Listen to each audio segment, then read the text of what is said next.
Hello and welcome back to the British Accent Podcast. I'm Nick. And I'm Emily. It's good to have you with us again. Today we're talking about something I think most of us know too well, when life just doesn't go as planned. Oh, absolutely.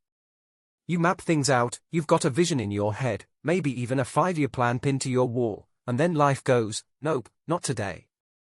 It's such a strange feeling, isn't it? That mix of disappointment, confusion, and a little bit of panic. Especially when you've worked hard or built your identity around a certain direction and suddenly, the road disappears. Yeah, you're standing there thinking, hang on, this isn't how it was supposed to go. Whether it's a job you didn't get, a relationship that ended, a goal that slipped away, it can leave you feeling completely unanchored. And the worst part is, sometimes there's no clear answer to why. Things just change. People change. Circumstances shift.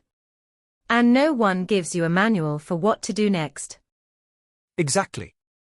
And I think what makes it even harder is the pressure to bounce back quickly. You know, that whole idea of everything happens for a reason, or just stay positive, it can feel a bit dismissive when you're really hurting. It can. Because sometimes you just need space to grieve the version of life you thought you were going to have. The one you imagined so vividly, the one you invested in emotionally. Absolutely. And that grieving process is valid. It doesn't mean you've given up. It means you're acknowledging that something meaningful shifted, and it's okay to sit with that for a while. You're not failing just because things didn't unfold the way you thought they would. In fact, some of the most powerful turning points start with that exact sentence, "This wasn't what I planned." And maybe that's where the real journey begins. When you stop clinging to how it should have gone, and start asking, okay, what now? That question, what now, is where you start to rebuild. Not from where you thought you'd be, but from where you actually are. And that takes courage. Because it's not easy to look around and realize the map's gone, but you've still got to move forward. It's like standing in unfamiliar territory with no signposts. You have to rely on something deeper, your values, your intuition, your resilience. You stop asking, how do I get back to the old plan, and start thinking, what kind of life can I build from here? And I think that's where we start to become more real with ourselves. Because when things fall apart, it strips away the noise. It forces us to ask what really matters. What do I actually want? Who am I, without the title, the structure, the plan? And sometimes you realize that the version of life you were chasing, it wasn't even fully yours. It was borrowed from someone else's expectations, family, society, what your younger self thought success meant. Exactly. And while it's painful, it can also be freeing. Like, alright, if nothing is going how I thought it would, then maybe I'm free to choose differently now. And that's where unexpected possibilities start to show up. Things you wouldn't have even considered before. People you wouldn't have met. Strength you didn't know you had. All because life didn't go to plan. It's wild, isn't it? How what feels like the end of everything can actually be the start of something much more aligned with who you're becoming. It really is. But I won't pretend it's smooth or glamorous. Sometimes it looks like uncertainty, messy decisions, awkward restarts.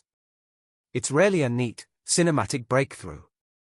No slow-motion montage with inspirational music, sadly. Just you. Waking up. Choosing to keep going, even if it's quiet and no one's clapping for you. And that, in itself, is brave. One of the bravest things you can do is keep showing up for a life you're still figuring out. Especially when no one can give you a guarantee of where it leads. And maybe that's where the real strength is. Not in having the perfect plan, but in allowing yourself to live deeply in the reality you have, even if it's different than the one you dreamed. And when you really think about it, some of the most beautiful chapters in people's lives began with something falling apart. A rejection, a detour, a so-called failure. But because of that shift, they discovered something they never would have searched for. Completely. I know people who were devastated when something didn't work out, whether it was uni, a relationship, a job, and years later they look back and say, that was the moment everything quietly started to change. I think we underestimate how much our identity is tied to our plans. So when things go off course, it feels like we're losing part of ourselves. But maybe what we're actually losing is the version of us that we've outgrown. That's powerful. Because then it's not just about bouncing back, it's about transforming. About giving yourself permission to evolve into someone new, someone more in tune with the life you're living now. And that takes trust. In yourself. In time. In the idea that even though you can't see the whole picture, there's still something worth discovering in the unknown. There's a kind of quiet wisdom that comes from not rushing to fix everything. Letting things unfold. Listening, instead of panicking. Trusting that clarity often shows up after the chaos, not before. Sometimes it's not about getting back on track. It's about creating a new one entirely.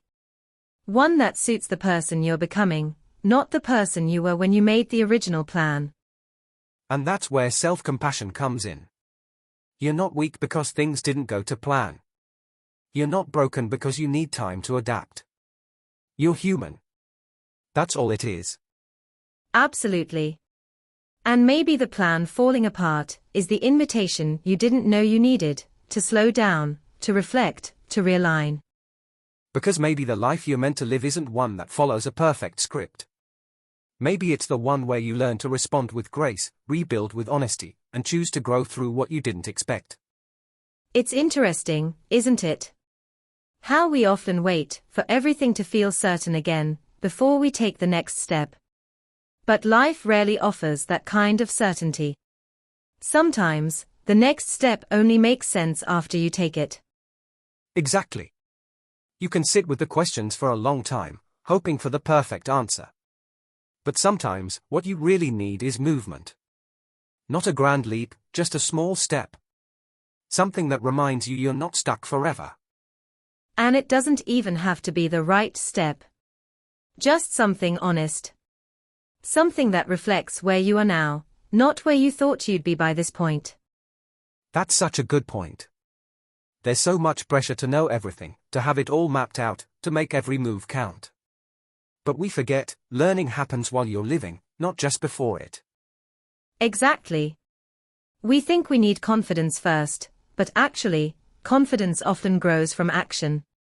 From surviving those moments of I don't know, and realizing, oh, I handled that better than I thought I would. That's why I think giving yourself grace in the unknown is key. You don't have to perform certainty for anyone, not even for yourself. You can just say, I don't know what's next, but I'm here, I'm trying, and that's enough. And maybe part of the beauty is that you're not the same person you were when the plan was made. Life changed. You changed. So, naturally, the destination might change too. And that's okay. It really is. And when you stop chasing the version of life you thought you were supposed to have, you start noticing the life that's actually trying to meet you where you are. There's something deeply grounding about that. It reminds you that life doesn't have to impress anyone. It just has to be real, honest, and meaningful to you. And even when it's hard, even when it hurts, that doesn't mean you're off course. It might just mean you're in the middle of the most human part of the story. The part that changes you. And sometimes the hardest part isn't the event itself, it's accepting that the future you imagined is no longer possible. That grief isn't always about losing someone, it can also be about letting go of what could have been. That's such a quiet kind of grief, isn't it? The one no one sees, but it weighs on you. And people might say, it's just a job, or, it's just a plan, but they don't realize that dreams carry identity. Letting them go can feel like losing part of who you are. Exactly. But once you let yourself mourn that version of life, you actually make room for something new to arrive. You make space for possibilities that weren't even visible before. And you give yourself permission to begin again, not from zero, but from experience. From depth. From strength that was quietly built while everything felt uncertain. I love that.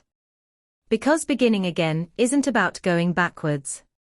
It's forward in a different direction, one you might not have chosen, but one that might just surprise you. And sometimes, the biggest shift comes when you stop asking, "Why did this happen to me?" and start asking, "What can I build from here?" It's not about toxic positivity, it's about quiet resilience. Right? It's about saying, I didn't choose this path, but I'm still here. I'm still breathing. I'm still allowed to dream, even if those dreams look different now. And maybe the new dreams will be softer, quieter, but more aligned. More honest. Because they are no longer about proving something, they are about being something. Yes. Being whole, being real, being human. Even in the mess. Especially in the mess. And the more we talk about this openly, the more we normalize it, that plans change, people change, and it doesn't mean you've failed. It just means you're alive. It means you're responding to reality, not clinging to expectation. It takes maturity to release a plan you were once proud of. To say, that mattered to me. But I've outgrown it. Or maybe life moved in a different direction. And that's not weakness, it's wisdom. There's also strength in not rushing to replace what was lost. Just letting things be unclear for a while. Letting the dust settle. That quiet space can feel uncomfortable, but it's where insight starts to surface. Sometimes we think moving on means we have to do something right away. Change our career, move cities, start something new. But often, it's more about sitting with what's true right now. Allowing it to land before forcing a fix. And it's okay to feel disappointed, even heartbroken. It doesn't mean you're doing life wrong. It just means you cared. That thing mattered. But now, something else is beginning, even if you don't quite see it yet.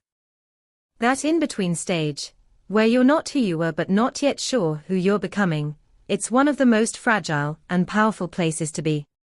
And it deserves gentleness, not judgment. Definitely.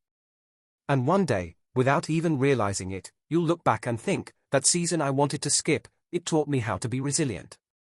It gave me depth. You'll see that even though the plan didn't survive, you did. It's also about letting go of the belief that there's only one version of success. That if your life doesn't look like what you imagined at 25, 30, 40, then you've somehow fallen behind. But behind what? According to whom? That imaginary timeline we all seem to carry, married by this age, career sorted by that age, house, kids, stability, it's fiction, really. It doesn't account for real life. For heartbreak, illness, growth, or even changing your mind. And we all change our minds, don't we? What we once thought we wanted may no longer suit who we've become. But we sometimes stay committed to the old version out of fear, or because we don't want to disappoint people. Yeah, or we don't want to disappoint ourselves. There's something tender about realizing you've outgrown a dream you fought hard for. But it takes courage to say, that mattered, but it's no longer mine. I think when life doesn't go to plan, it challenges you to find your own rhythm. To stop chasing the standard storyline, and ask yourself what truly feels meaningful now. Even if it's quieter. Even if it's slower. And often, the things that bring real peace aren't flashy or impressive to anyone else. They are simple, like waking up and actually wanting the life you're in. That kind of peace doesn't make headlines, but it's everything. Exactly. And sometimes it takes everything falling apart for you to finally build something real. Not perfect, not polished, just real. Just yours. It's such a shift, from performance to presence. From chasing validation to cultivating alignment. You start asking, does this feel true to me, instead of, does this look good from the outside? And when you make that shift, even uncertainty becomes less scary. Because it's no longer about controlling everything, it's about trusting that you can meet life as it comes. Without the plan. Without the script. And when you stop needing everything to go perfectly, you start noticing the small moments that are working. The conversations that matter. The parts of you that are healing. The progress that isn't loud but is still happening. That shift in attention, it's so powerful. You go from constantly measuring what's missing to actually noticing what's present. And often, that's where the real life is. In the now. Not in the plan. There's something really grounding about learning to find safety in the present moment. Even if things are messy. Even if you're uncertain. Because if you can breathe here, if you can find a bit of stillness here, then maybe you don't need every answer right away. Yes. Maybe all you need is the next step. Not the whole roadmap, just one small move in the direction of something that feels honest. Even if it's just resting. Even if it's just pausing to feel whatever's real for you. And sometimes that next step is just choosing not to give up on yourself. Choosing to believe that even when everything looks unfamiliar, you're still allowed to hope. You're still allowed to build something from the ashes. We don't talk enough about how brave that is. To rebuild. Not just once, but again and again. To trust that even after loss or disappointment, there's still more for you. A future that doesn't require everything to be fixed, just felt, just lived. Because the beauty of a life that didn't go as planned is that it teaches you to be real. To be resilient. To be open to joy not because everything's perfect, but precisely because it's not, and you're still choosing to live with your heart open. And honestly, those are the people I admire most. The ones who didn't have an easy path, but who kept going anyway. Not because they had it all figured out, but because they chose to stay kind and curious, even when it hurt. If today you're standing in a season that doesn't look like what you imagined, we just want to remind you, there's no shame in that. You're not behind. You're not broken. You're just human, growing in a direction you couldn't have planned for, and that's okay. Thank you for spending time with us today. We hope this conversation gave you a bit of calm, a bit of clarity, or maybe just the comfort of feeling seen. Life won't always make sense, but you don't have to go through it alone. This has been British Accent Podcast, where we speak from the heart, with a cup of tea and a bit of honesty. We'll see you next time. Take gentle care of yourself.